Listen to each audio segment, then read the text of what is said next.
Selamat sore pemirsa TVRI Kalimantan Barat yang berbahagia. Wei Tetung Tien, salam dalam kebajikan. Kita jumpa lagi dalam acara Mimbar Agama Konghucu. Nah, pada hari ini kita akan membahas dengan tema kata-kata bijak Nabi Konghucu, memanusiakan manusia. Nah, pada dasarnya manusia diciptakan oleh Tien atau Tuhan sesuai dengan Tianxing atau sifat Tuhan. Nah, Tien memberikan mandat kepada setiap manusia dengan cara membekalkan sifat manusia atau Rensing.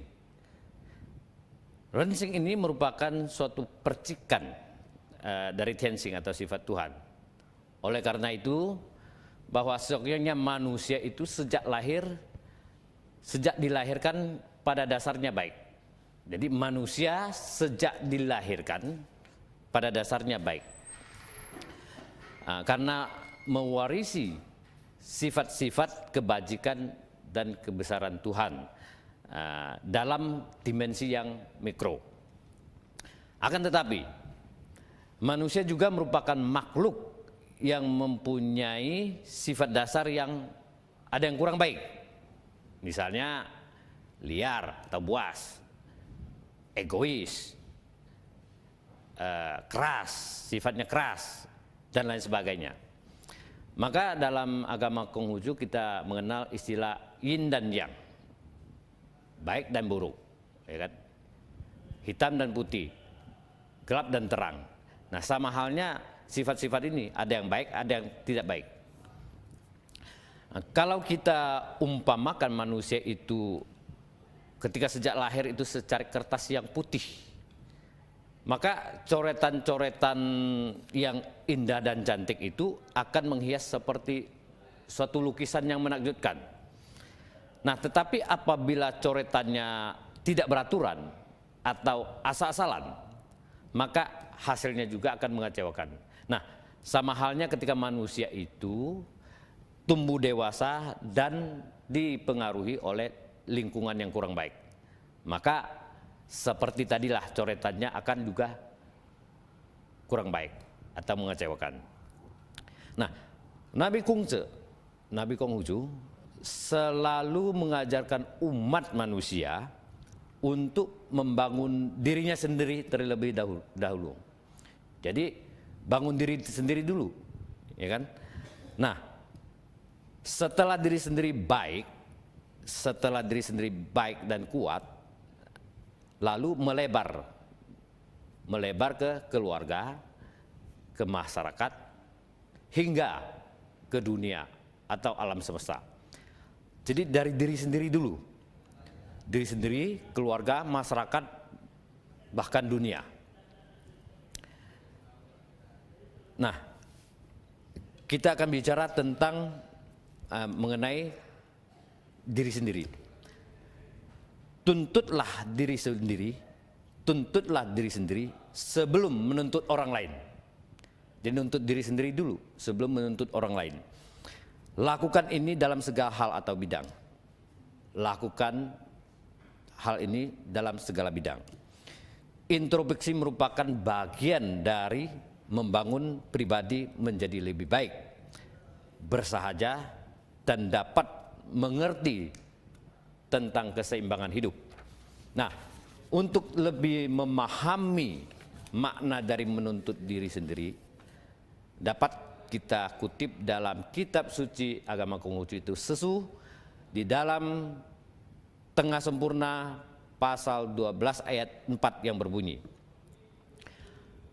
apa yang kuharapkan dari anakku, belum dapat kulakukan terhadap orang tuaku. Apa yang kuharapkan dari menteriku, belum dapat kulakukan terhadap rajaku. Apa yang kuharapkan dari adikku, belum dapat kulakukan terhadap kakakku. dan apa yang kuharapkan dari temanku belum dapat kuberikan terlebih dahulu. Nah, di dalam menjalankan kebajikan sempurna, di dalam berhati-hati dalam membicarakannya, bila ada kekurangannya, aku tidak berani, tidak sekuat tenaga mengupayakannya. Dan bila ada yang berlebihan, aku tidak berani menghamburkannya. Maka di dalam berkata-kata, selalu ingat akan perbuatan. Dan di dalam berbuat, selalu ingat akan kata-kata. Bukankah demikian ketulusan hati seorang susilawan atau Sun Tzu? Nah, ini adalah menyangkut introspeksi diri atau menuntut diri sendiri. Berikutnya adalah memanage diri sendiri atau memeriksa diri sendiri. Adalah mencemerlangkan masa depan. Nah, anjuran ini disampaikan oleh siapa? Anjuran ini disampaikan oleh Nabi Ji. Untuk lebih jelasnya bisa kita baca di dalam kitab Sujing bab 2 pasal 1 ayat 6. Bunyinya demikian. Berhati-hatilah, berhati-hatilah, tegurlah dirimu. Berhati-hatilah, tegurlah dirimu sendiri.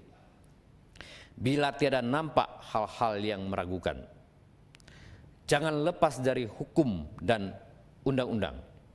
Jangan memperturut kesukaan bersantai dalam kemalasan. Jangan bernikmat di dalam kemaksiatan. Angkatlah orang bijaksana dan jangan mendua hati.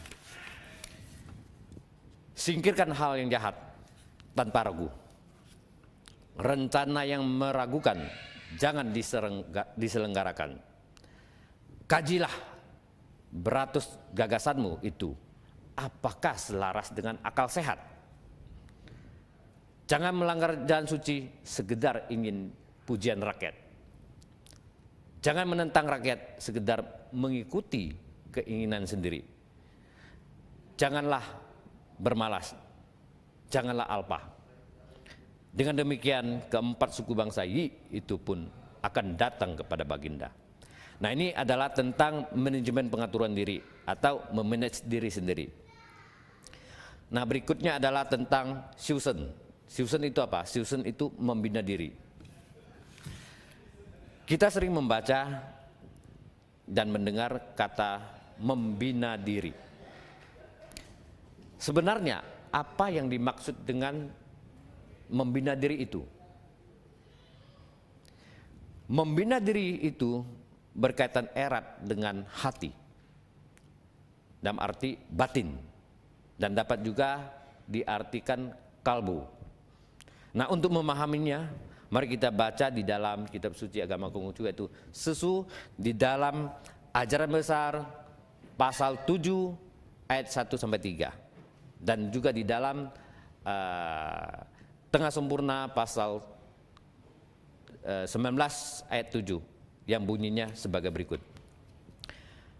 Adapun yang dinamai untuk membina diri harus lebih dahulu meluruskan hati. Adapun yang dinamai untuk membina diri harus lebih dahulu meluruskan hati. Diri yang diliputi geram dan marah tidak dapat berbuat lurus. Jadi ada rasa geram, ada rasa marah, nggak bakal bisa berbuat lurus. Yang diliputi takut dan khawatir tidak dapat berbuat lurus. Begitu juga orang takut dan khawatir, nggak bisa berbuat lurus. Yang diliputi suka dan gemar tidak dapat berbuat lurus. Orang sangat suka juga begitu, orang sangat gemar sesuatu hal juga begitu, susah untuk berbuat lurus. Dan yang diliputi sedih dan sesal tidak dapat berbuat lurus. Apalagi namanya sedih dan sesal, sama, susah untuk berbuat lurus. Hati yang tidak pada tempatnya sekalipun melihat takkan tampak. Jadi hatinya tak karuan, walaupun melihat dia nggak nampak, bengong aja, ya kan? Meski mendengar takkan terdengar, dan meski makan takkan merasakan. Inilah sebabnya dikatakan bahwa untuk membina diri itu berpangkal pada meluruskan hati. Nah, ini penting. Nah, berikutnya adalah di dalam Tengah Sempurna pasal 19 ayat 7 kurang lebih seperti demikian. Maka seorang cunce itu adalah susilawan, cunce. Maka seorang cunce tidak boleh tidak membina diri. Seorang susilawan wajib membina diri. Nah, bila berhasrat membina diri, tidak boleh tidak mengabdi kepada orang tua. Orang ingin membina diri harus mengabdi kepada orang tua. Bila berhasrat mengabdi kepada orang tua, tidak boleh tidak mengenal manusia. Dan bila berhasrat mengenal manusia, tidak boleh tidak mengenal Tien atau Tuhan Yang Maha Esa. Nah, jadi ada tingkatannya dalam membina diri. Diri sendiri, terus ingin bina diri, ya harus mengabdi kepada orang tua. Nah, setelah itu baru sesama manusia, baru kepada Tuhan. Jadi ada tingkatannya. Makin tinggi, dan akhirnya sampailah kepada Tuhan. Berikutnya adalah mengapa? Ada satu pertanyaan. Mengapa organ manusia diciptakan ada yang ganda dan ada yang tunggal? Misalnya yang ganda adalah mata, telinga, tangan, kaki, dan lain-lain. Sedangkan yang tunggal adalah misalnya mulut. Nah, yang ganda itu diharapkan dapat lebih banyak digunakan agar dipakai. Sedangkan yang tunggal diharapkan harus ada pembatasan-pembatasan dengan melihat situasi dan kondisi yang ada. Nah, untuk lebih jelasnya mari kita simak di dalam Sabda Suci pasal 2 ayat 18 tentang mendapatkan kedudukan. Cicang ini muridnya Nabi Konghucu. Cicang ingin belajar cara mendapatkan kedudukan. Kongse bersabda, atau Nabi Konghucu bersabda, banyaklah mendengar dan sisihkan hal yang meragukan. Jadi, banyak dengar tapi sisihkan hal yang meragukan. Serta berhati-hatilah jika membicarakan hal itu. Jadi hati-hati dalam hal membicarakan itu. Tapi harus banyak dengar. Ngomongnya harus hati-hati. Makanya disebutkan mulut, telinga dua. Dengan demikian akan dapat mengurangi orang lain menyalahkan kita. Banyaklah melihat. Nah, dalam kitab suci agama Konghucu dianjurkan banyak melihat. Karena mata kita diciptakan dua. Jadi harus banyak melihat. Dan sisihkan hal yang membahayakan. Serta berhati-hatilah jika menjalankan hal itu. Jadi banyak melihat, tetapi untuk melaksanakannya harus hati-hati. Dengan demikian akan dapat mengurangi kekecewaan diri sendiri. Jadi mengurangi kekecewaan karena apa? Ya, bakal lebih cenderung sukses. Jika dalam pembicaraan tidak banyak mengandung kesalahan, dan dalam perbuatan tidak banyak menimbulkan kekecewaan, disitulah terletak rahasia untuk mendapatkan kejujuran. Nah, berikutnya adalah siklus hidup seorang manusia dimulai dari bayi hingga menjadi tua. Dalam perjalanan hidup ini tentunya harus melalui beberapa pentahapan beserta tugas dan kewajibannya. Nah, untuk mengetahuinya mari kita baca di dalam Liki A pasal 7 ayat 27 yang berbunyi, orang lahir sampai 10 tahun dinamai anak yang wajib belajar. Ketika usia 20 tahun dinamai pemuda dan tiba saatnya menerima upacara mengenakan topi atau tanda akil balik. Ketika usia 30 tahun dinamai orang dewasa dan sudah menikah. Ketika berusia 40 tahun dinamai orang yang sudah kuat memangku jabatan. Ketika usia 50 tahun dinamai orang yang sudah mulai beruban.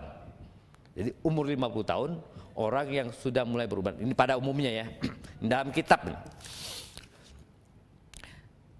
Dan dapat, saya ulangi, ketika usia 50 tahun ya, dinamai orang yang sudah mulai beruban dan dapat memangku jabatan dalam pemerintahan. Ketika berusia 60 tahun dinamai orang menjelang tua dan ia berhak memberi petunjuk dan menugaskan. Usia 70 tahun ia dinamai orang tua dan ia boleh mewakilkan tugasnya kepada orang lain. Usia 80 tahun dan 90 tahun dinamai orang sangat tua. Orang yang usianya di bawah 7 tahun dinamai anak yang wajib dikasihi dan dikasihani. Anak yang masih wajib dikasihani dan orang yang sudah sangat tua biar melakukan tindak dosa tidak dapat dihukum. Ini di dalam kitab suci agama Konghucu. Orang yang berusia 100 tahun dinamai orang yang wajib dirawat. Nah, kalau udah 100 tahun kemungkinan secara fisik sudah lemah. Nah, siklus ini dari bayi hingga orang yang sangat tua masing-masing mempunyai tugas dan kewajibannya. Maka di dalam kitab suci agama Konghucu dipaparkan dari bayi sampai yang sangat tua.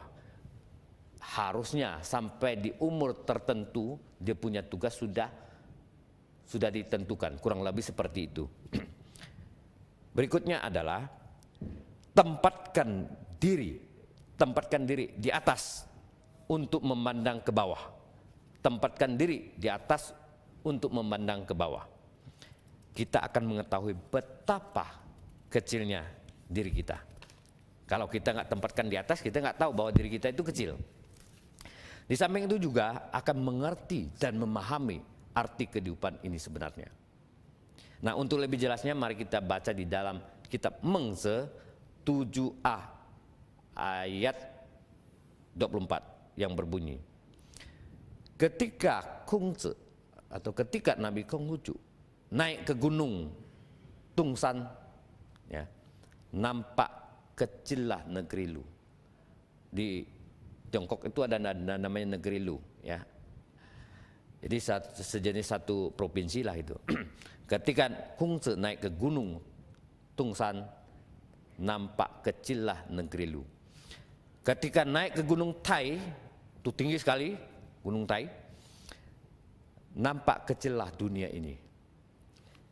Siapa yang telah melihat lautan, akan tahu betapa sedikit jumlah air di sungai-sungai. Yang telah memasuki pintu gerbang Nabi akan tahu betapa kecil kata-kata yang biasa itu. Ada cara memandang air. Lihatlah buih-buih di dalam gelombangnya. Matahari dan bulan mempunyai terang, maka di mana tembus cahaya akan disinarinya. Seperti air mengalir ke sesuatu, kalau belum penuh akan mengalir ke situ terus. Begitupun seorang cunce, begitupun seorang susilawan bercita hidup di dalam tau atau jalan suci. Kalau belum sempurna seperti yang diajarkan, belum dapat dinamakan berhasil. Jadi maksudnya adalah kita jangan selalu memandang ke atas dan sering-seringlah memandang ke bawah. Karena banyak pengalaman kehidupan yang baik itu ada di bawah. Jadi kita dianjurkan sesering mungkin harus memandang ke bawah. Berikutnya adalah segala sesuatu terjadi mesti melalui proses. Segala sesuatu terjadi mesti melalui suatu proses, tidak mendadak. Hanya kadang-kadang diri kita ini yang tidak menyadarinya. Ya. Kaya atau miskin, berjaya atau sengsara, tidak terjadi secara mendadak. Nah, untuk lebih jelasnya mari kita baca di dalam I Ching, ya, heksagram 2 kun atau babaran rohani ayat 2 yang berbunyi, keluarga yang menghimpun kebaikan